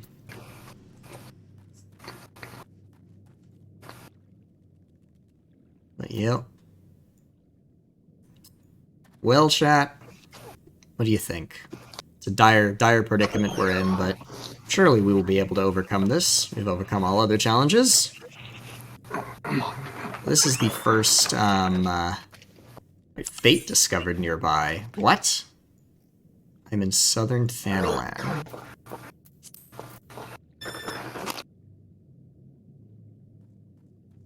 Are we in? Hold up. 2010 Z0.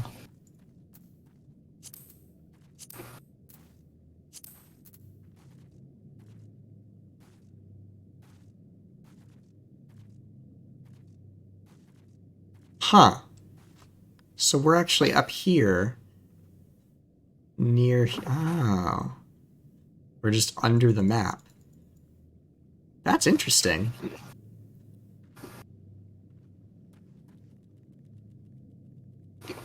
I figured out where we are based on coordinates.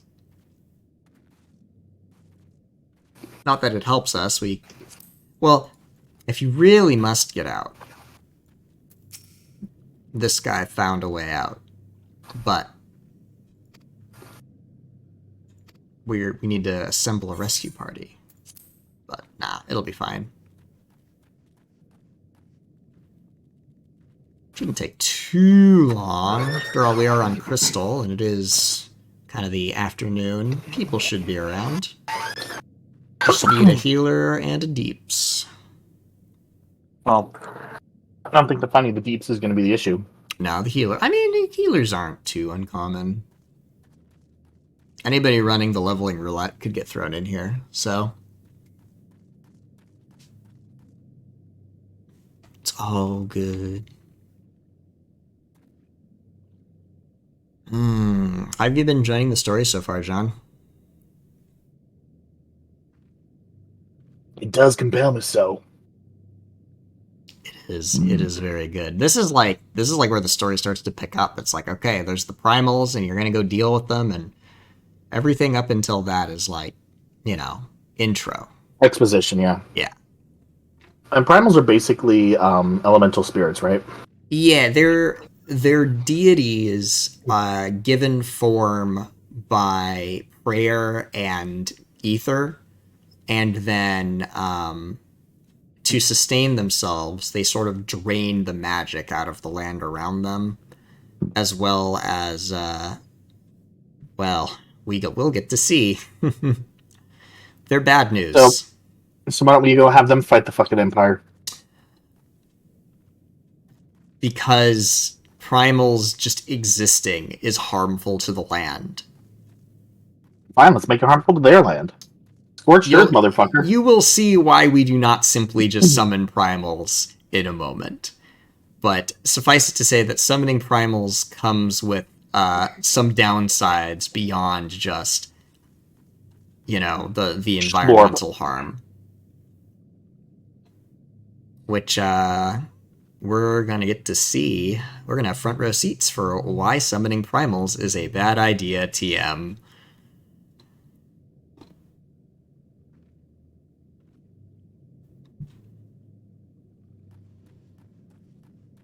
Oh, look, it's the other captured folk. Well, we found where the people who had been kidnapped were taken, so that's something.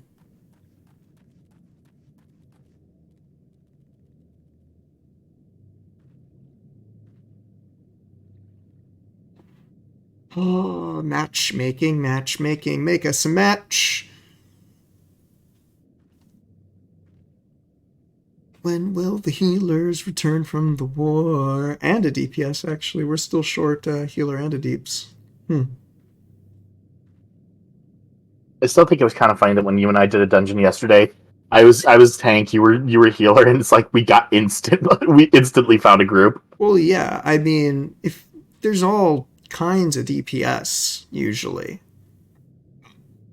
It's weird that we haven't already found a DPS, but I mean, I'm just honestly kind of curious as to why so many people play DPS. Like being a tank is so fucking rewarding. oh yeah, I mean, I like all of it. I like tanking the best, but the other thing to consider is there's just more damage classes than there are healing and tank classes, so there's just more variety. So if we assume an even spread across the classes, in fact, I mean, there's only 2 classes that start as a tank, and only 1 class that starts as a healer. And so... So what I'm hearing is that it becomes a little bit less difficult to find a group, like the higher level you get and the more classes become available. In a sense, but then, fewer people are at the high level than at the lower level. So generally speaking, there's more damage dealers than else, just because that's what people like to play. Because like healers and tanks have responsibility, Damage dealers, you just got to worry about hit the thing and don't die. Healers, you got to worry about hit the thing, don't die, don't let anyone else die. And as a tank, you got to worry about hit the thing, make sure that all the things are hitting you and that they're pointed away from the party. And, it's more game responsibility. And the tank also sets the pace for the dungeon, And not everybody's cool with that. Well, I mean, I'm still getting used to it. I mean, earlier I actually did a little bit of practice in pulling larger groups, and it went all right. So I think I can give that a spin this time around. Yeah, sounds like a plan. Although this is going to be a trial, which means it is one big dude. Hey, there we go. There we are. It's one big boy. One large man. Yup.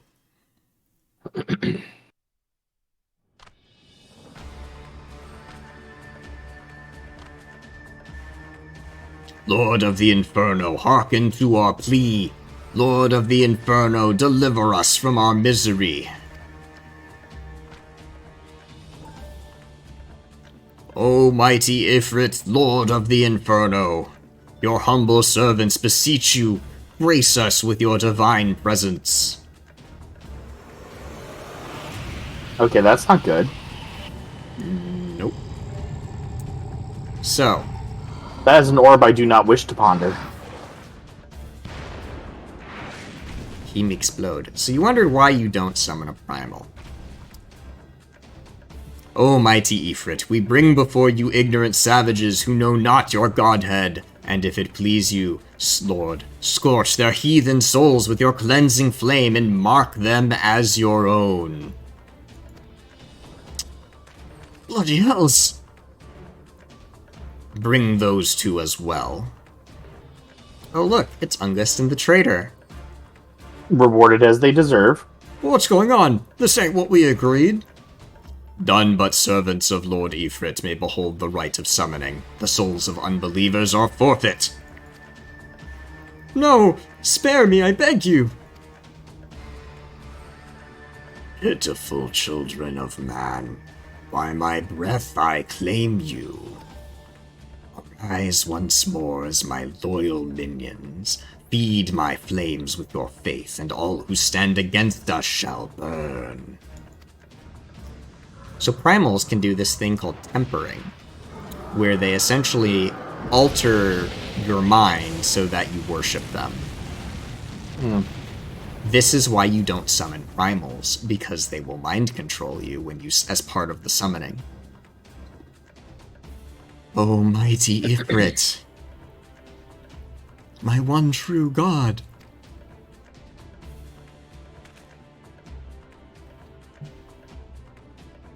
Your words are my bread. But we don't seem to be affected. Impossible! By what sorcery do you resist my master's will?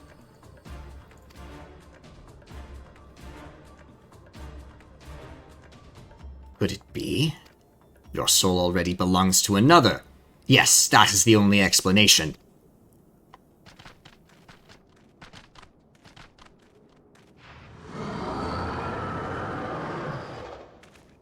Alright, Ifrit, you're going down. Forsooth, thy mortal frame can serve as vessel to the blessing of but one. Yet I smell not the taint of another upon thee. The truth of thine allegiance waxeth clear. Thou art of the godless blessed number. The paragons warned of thine abhorrent kind. Thine existence is not to be suffered. Well then.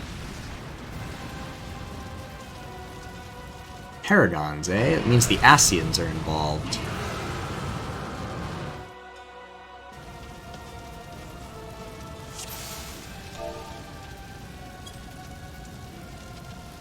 Alright. Our nation! Yeet 'em. Yep. There's gonna be a point when a nail... Oh, point that away from the party, please. Thank you. There's gonna be a nail that appears in the middle. When that happens, we're all gonna have to smack it. Oop. Can't stand near that.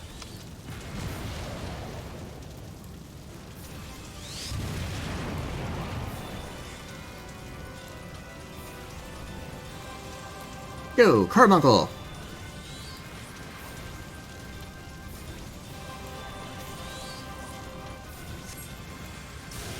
There's the nail. There's the nail.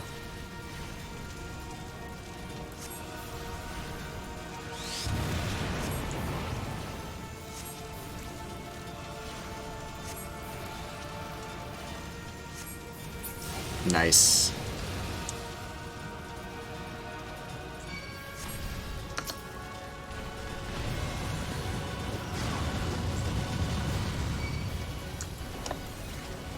Yeah, that's right. Look over here.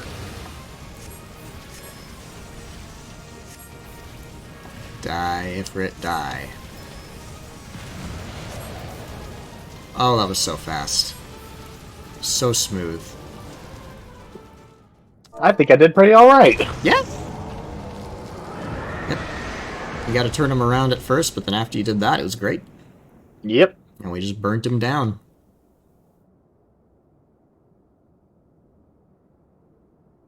Ooh, crystal. It's not a boulder. It's a rock! That's a nice boulder. Give me the rock. I want to crunch it.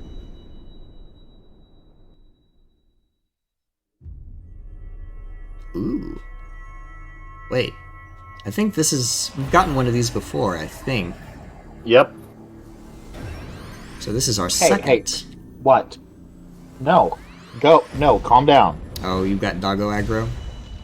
Yeah. Doggo aggro. I will cuddle you plenty when I'm playing D&D later. Jeez. So, alright, we found 2 of what look like 6 crystals of light. Pray forgive my lateness. Oh, Thancred, you're here. Took you long enough. I was delayed by a congregation of Amalja zealots. I swear, each seemed more evangelical than the last. Don't worry, that's just how it is in this part of the world. Persistent lot. Ooh. Get daggered, idiot. Dashing rogue indeed. Well, I see the blood sworn, wasted no time extracting the captives. No less than I'd expect from the Flame General's hand-picked men. Okay, so can we kill this fucker now? He's already dead. His mind is gone. Wait, what about the fucking other guys? They are also dead. Aug. Once you're tempered, that's it. There's no cure. Alg. And your very presence will exist to strengthen the primal that tempered you, so... Yeah. Primals. Who the fuck is this? As for those 2, it's fair to say their hardships have only just begun. They have much to answer for. I feel I owe you an apology, Blippi. Had I known this mission would prove so dangerous, I would never have left you to face it alone. You've been given a veritable baptism of fire. But let us continue this conversation in more agreeable surrounds. Camp Drybones, shall we say? This way, sir.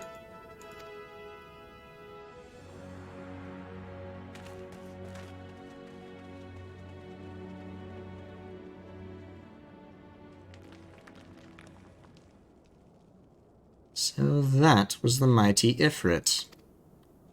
Who the fuck is this guy? Nero. That was the guy who executed the the spy. Yeah.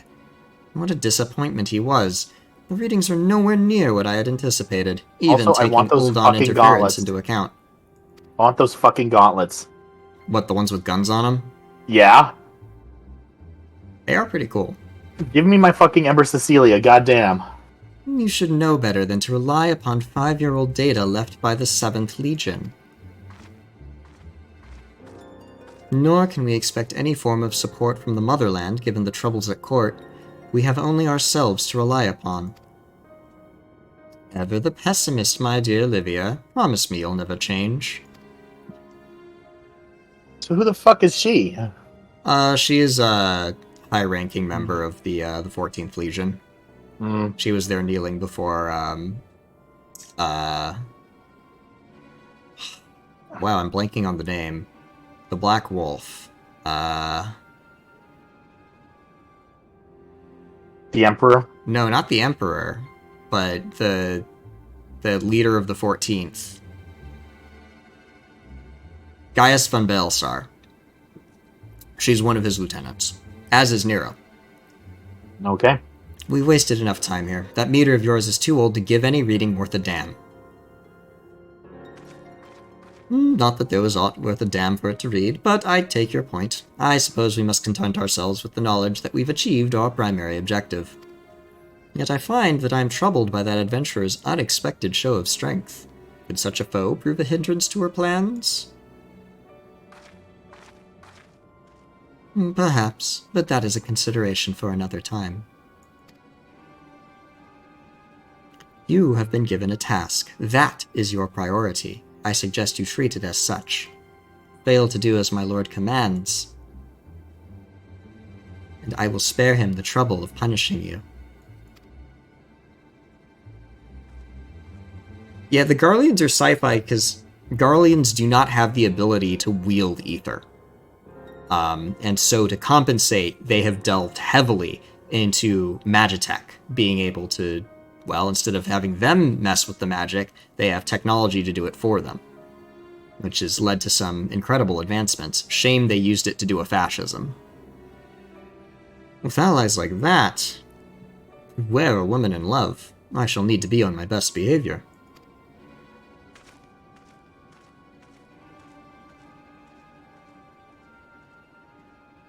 So she wants Gallian? Gaius. Gaius is, she wants the D. She's got a thing for Gaius, yeah.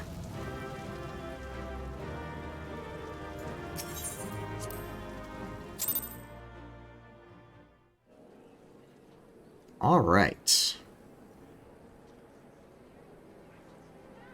The poor-tempered. Ah, there you are, Blippi. Come, rest a while. You'll have no better opportunity. After witnessing their god's ignominious defeat, the Amalja will be less inclined to risk our wrath. For a time, at least. Now, where were we? Ah, yes. I was in the process of apologizing. I do hope you can forgive me. I arrived too late to be of any use, to you or the abductees. They may be whole of body, but the same cannot be said of their minds. For once a man is tempered... but it ill suits me to dwell on the negatives. Amidst all our misfortunes, there is still reason to rejoice. Ifrit is slain, and by your hand, no less. That is the deed of no ordinary individual, Blippi. Not that I ever thought you were ordinary. On the contrary, I have long suspected that you may have the power and potential to shape the fate of this realm. What can I say? My fine eye for talent remains undimmed. Minfilia will be proud beyond all reckoning when she hears of your deeds. I trust you shan't object to my bearing the tidings to her. That way I can claim to have contributed something to this mission. You, meanwhile, have earned yourself a rest. Take some time to relax, and return to the Waking Sands when you are good and ready. We can discuss matters in more detail then. Just don't take too long, will you? The realm's problems won't solve themselves.